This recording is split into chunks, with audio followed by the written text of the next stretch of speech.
Bonjour, je suis Emmanuel Le Curcé, je suis en charge du management de transition dans le secteur financier chez XPM Transition Partners. XPM, c'est un des leaders du management de transition en France. On vient de se regrouper à l'intérieur d'une association qui s'appelle Will Group et qui couvre maintenant 30 pays. On a des implantations dans 30 pays directement.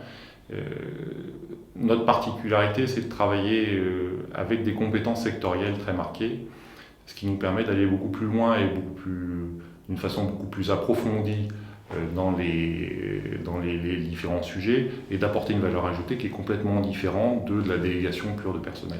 Nous avons une démarche qui est très structurée. La première partie, c'est de cadrer ce qu'il y a à faire avec le client et avec l'intervenant, sachant que nos missions sont faites un intervenant au minimum, ou plusieurs, et un associé qui connaît le secteur. Et donc, ensemble, on construit la démarche et on définit quel est le point de départ, si tant est qu'on puisse le définir au départ, et quel est le point d'arrivée, et entre les deux, qu'est-ce qu'on va faire comme étape. La deuxième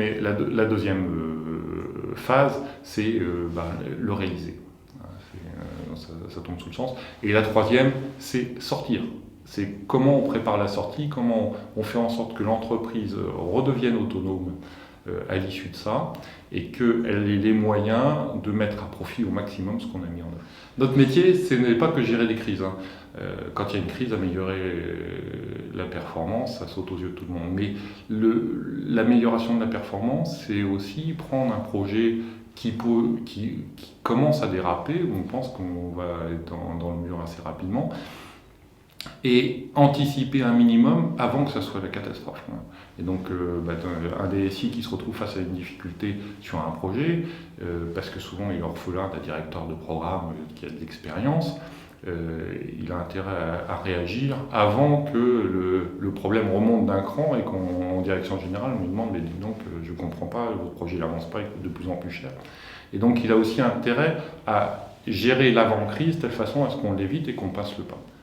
Et puis on arrive souvent post-crise aussi, c'est-à-dire qu'il y a une grosse crise, il y a quelqu'un qui est parti, et en fait le client a essayé un premier recrutement, il n'y est pas arrivé, et il se dit, avant qu'on arrive, il se dit, ça serait peut-être bien que je réfléchisse un petit peu plus, que je structure, avant d'essayer de recruter quelqu'un.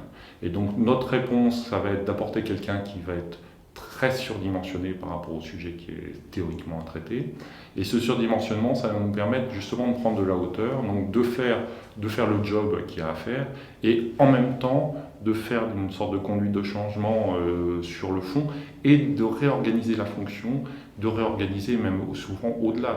À l'usage, plus les clients deviennent mûrs, plus ils voient l'intérêt d'anticiper et de pas gérer à chaud, parce que c'est clair que quand on gère à chaud, ça coûte en extérieur, en ressources extérieures, mais ça coûte aussi en coûts internes de démotivation, de perturbation, de départ, qui ne font que compliquer la situation.